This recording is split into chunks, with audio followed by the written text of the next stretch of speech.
प्रभु यीशु ख्रीस्त में मेरे प्यारे भाइयों और बहनों, हमारे जीवन का सच्चा अर्थ, हमारे जीवन की परिभाषा इस बात से झलकती है कि किस प्रकार हम अपने जीवन में अपने पिता परमेश्वर के सानिध्य को महसूस करते हैं। क्योंकि कई ऐसे मौके आएंगे जब हम प्रार्थना में लीन होंगे, उनके वचनों का अध्ययन कर रहे होंगे, लेकिन तुरंत बाद हम कोई ना कोई पाप कर बैठते हैं और हम उनसे दूर चले जाते हैं।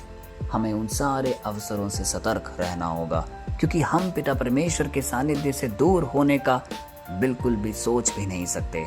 हमारा हर एक कर्म, हमारी हर एक चेष्टा पिता परमेश्वर के साथ जुड़े रहने की होनी चाहिए, और इस प्रकार हम अपने आध्यात्मिक जीवन को पूर्णतः बदल सा देंगे। आज का वचन हमें यह बताता है कि हमारे जीवन में ऐसे कई पड़ाव आएंगे जहाँ पे हमें कुछ बेहद महत्वपूर्ण निर्णय लेने होंगे। कुछ ऐसे निर्णय जो हमारे आज के जीवन की दशा और दिशा दोनों को प्रभावित कर सकती है।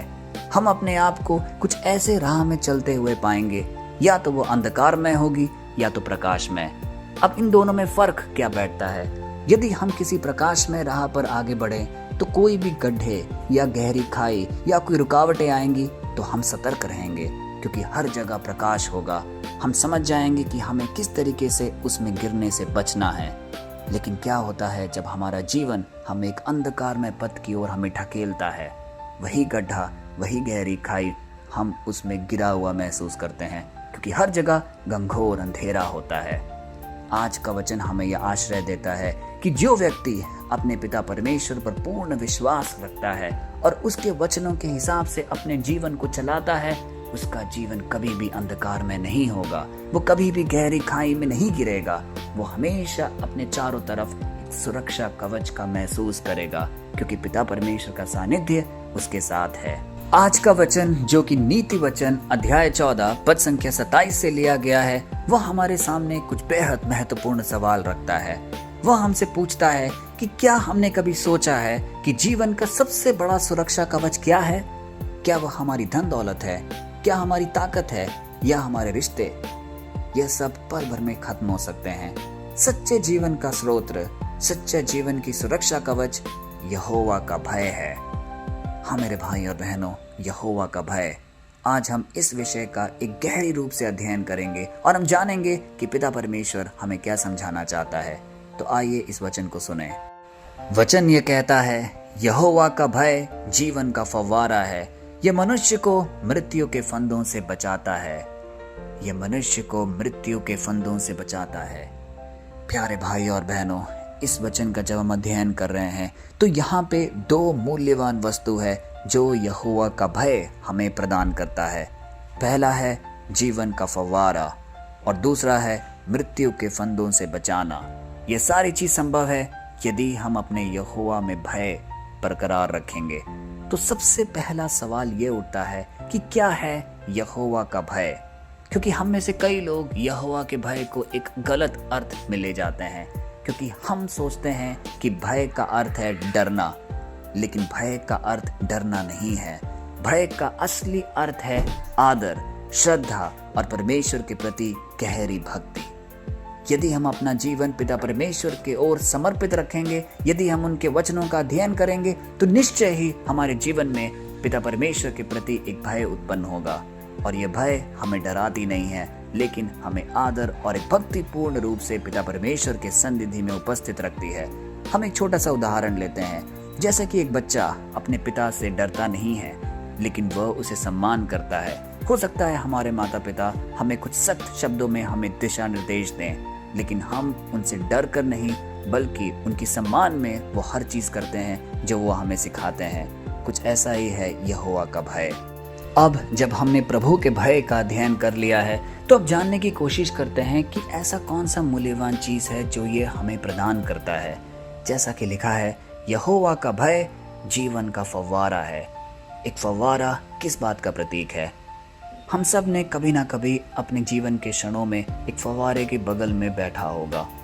एक फव्वारा हमें एक नई प्रत्याशा देता है, क्योंकि जब पानी एक फव्वारे से ऊपर उठकर फिर नीचे गिरता है और यह क्रिया लगातार चलती रहती है, तब हमारे जीवन में एक उमंग सा फैल जाता है। यदि हम किसी बात से दुखित हों या निराश हों, यदि हम किसी फव्वारे के बगल में बैठेंगे, तो हमारे अंदर एक नई ऊर्जा की प्राप्ति होती है। कुछ ऐसा ही यहोवा का भय हमारे जीवन में करता है। जो व्यक्ति के जीवन में यहोवा का भय होगा, उसके प्रति आदर और श्रद्धा होगा, तो उसके जीवन में भी एक नई जीवन का फव्वारा उत्पन्न होगा, जो कि उसे हर निराशा, हर दुखमय समय से दूर कर देगा। यह है पिता परमेश्वर की प्रतिज्ञा हम सबके जीवन में। और कितने खूबसूरत तरीके से पवित्र ग्रंथ में लिखा है, क्योंकि यीशु ने भी यूहन्ना अध्याय 4 पद संख्या 14 में कहा है कि वह जीवित जल देता है जो अनंत जीवन तक उमड़ता रहेगा। प्रभु यीशु जीवित जल देता है जो अनंत जीवन तक उमड़ता रहेगा। प्यारे भाई और बहनों, इस वचन को हम अपने दिल से संजो कर रखें और अपने पिता परमेश्वर के प्रति अपना भय, अपनी श्रद्धा और आदर को निरंतर बनाए रखें। दूसरा महत्वपूर्ण भाग, जैसा कि वचन हमें कहता है, यहोवा का भय मृत्यु के फंदों से हमें बचाता है। क्या होते हैं ये मृत्यु के फंदे? मृत्यु के फंदे सिर्फ शारीरिक नहीं बल्कि आत्मिक होते हैं, आध्यात्मिक भी होते हैं, जैसे पाप, प्रलोभन, नशे, लालच, घमंड, क्षमा और ना जाने क्या क्या। ये सारे फंदे धीरे धीरे हमारी आत्मा को नुकसान पहुंचाती है, हमें जकड़ कर रख देती है। परंतु यहोवा का भय हमें उन रास्तों से हटाता है जो मृत्यु की ओर ले जाते हैं। यह है इस वचन की प्रतिज्ञा हम सबके जीवन में। प्यारे भाइयों और बहनों, जब जब हम अपने आप को गिरा हुआ महसूस करते हैं, अपने आप को जकड़ा हुआ महसूस करते हैं, तो हमें वो हर संभव प्रभाव करना है जिस प्रकार हम पिता परमेश्वर के सानिध्य में वापस आ सके। और वो तब आ पाएंगे जब हम अपने मन में उसके प्रति श्रद्धा, प्यार और कृतज्ञता बनाए रखेंगे। जब हम यहोवा का भय अपने जीवन में रखेंगे, तभी हम उनके वचनों का पालन कर पाएंगे और हम इन सारे मृत्यु के फंदों से अपने आप को बचा पाएंगे। अंततः वचन हमें कहता है कि यहोवा का भय हमें अनंत सुरक्षा देता है। हम सब अपने जीवन में सुरक्षित सा महसूस करने चाहते हैं, अपने लिए, अपने परिवारजन के लिए, अपने माता पिता के लिए, अपने अन्य परिजनों के लिए। लेकिन ये सुरक्षा हमें कहाँ से मिल सकती है? यहोवा का भय। यह भय हमें न केवल इस जीवन में सुरक्षित रखता है बल्कि हमें अनंत जीवन की तैयारी भी कराता है। जैसा कि खूबसूरत रूप से मत्ती अध्याय 10 पद संख्या 28 कहता है, उनसे मत डरो जो शरीर को मार सकते हैं, आत्मा को नहीं। उससे डरो जो आत्मा और शरीर दोनों को नरक में नष्ट कर सकते हैं।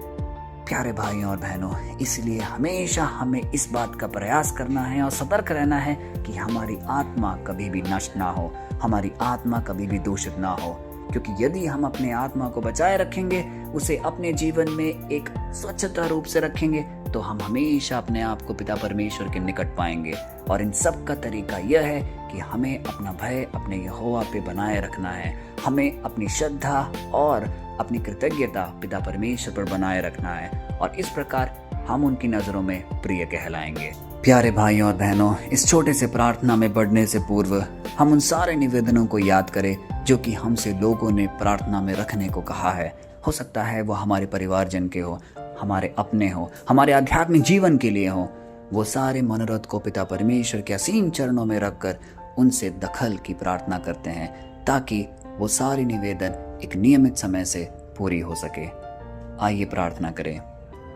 हे प्यारे परमपिता, आज का वचन जो आपने हमें दिया है, यह वचन हमें कितनी बड़ी ढारस देता है कि यदि हम आपके सानिध्य में रहेंगे, आपके भय हमारे दिल में जागृत रहेगी, तो हम हमेशा हर मुश्किलों से दूर रहेंगे, हम मृत्यु के फंदों से बचे रहेंगे और हमारे जीवन में एक नया फव्वारा सा हम महसूस करेंगे। हे पिता परमेश्वर, इन सारी चीज़ों के लिए हम आपके तहे दिल से धन्यवाद देते हैं, क्योंकि जाने अनजाने में हम कई ऐसे पाप कर बैठते हैं जो कि हम आपसे दूर हो जाते हैं। हम अपने आप को आपके सामने कृतज्ञ कहलाने योग्य नहीं रहते, क्योंकि हमारे अंदर वो भय कहीं ना कहीं मिटता जाता है। आज का वचन हमें इस बात की ओर केंद्रित कर रहा है, हे पिता परमेश्वर, की हमारी श्रद्धा, हमारी आस्था, हमारा आदर निरंतर आप पर बना रहेगा। हम हर वो चीज़ करेंगे जिससे कि हम आपके करीब आ पाएँ, जिससे कि हम आपके सामने कृतज्ञ कहला पाएँ। हमारे सारे पापों की सुधि ले और उसे क्षमा कर हमें कृतज्ञ रूप से आपके सम्मुख उपस्थित होते हैं। हम दंडवत होकर अपने सारे पाप के लिए क्षमा मांगते हैं। हे प्यारे परमपिता, जो इस प्रार्थना सभा में उपस्थित हैं, हर उस व्यक्ति को हम आपके पावन चरणों में उपस्थित रखते हैं। उनके सारे मनोरथ, उनके सारे प्रार्थनाएं एक नियमित रूप से सुन और उसे पूरा कर। हम अपने परिवारजन के लिए प्रार्थना करते हैं। यदि कोई एक ऐसी बीमारी है जिससे वो ग्रसित है, कई सालों से, कई दिनों से आपके पवित्र नाम पे उन्हें चंगाई मिले, इसकी हम कामना करते हैं। ये सारी प्रार्थनाएं, ये सारे निवेदन हम आपके पवित्र नाम पर रखते हैं। हमारी प्रार्थना सुनिए।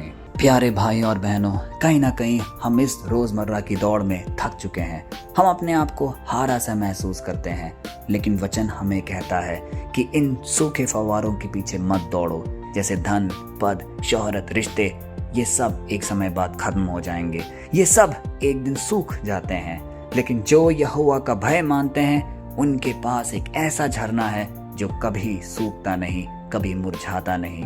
एक ऐसा स्रोत है जो मृत्यु के हर फंदे को काट देता है। तो आज हम ये निर्णय लें, क्या हम दुनिया के इन कुओं से पीते रहेंगे या यहोवा के जीवनदायी फव्वारे से अपनी आत्मा को तृप्त करेंगे?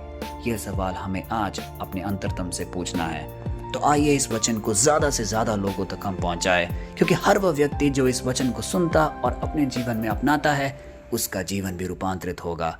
यह है पिता परमेश्वर की असीम प्रतिज्ञा हम सबके लिए। कल फिर मिलते हैं, तब तक के लिए पिता परमेश्वर के चरणों में आप सबको समर्पित करते हैं, पिता परमेश्वर के नाम पर। आमीन।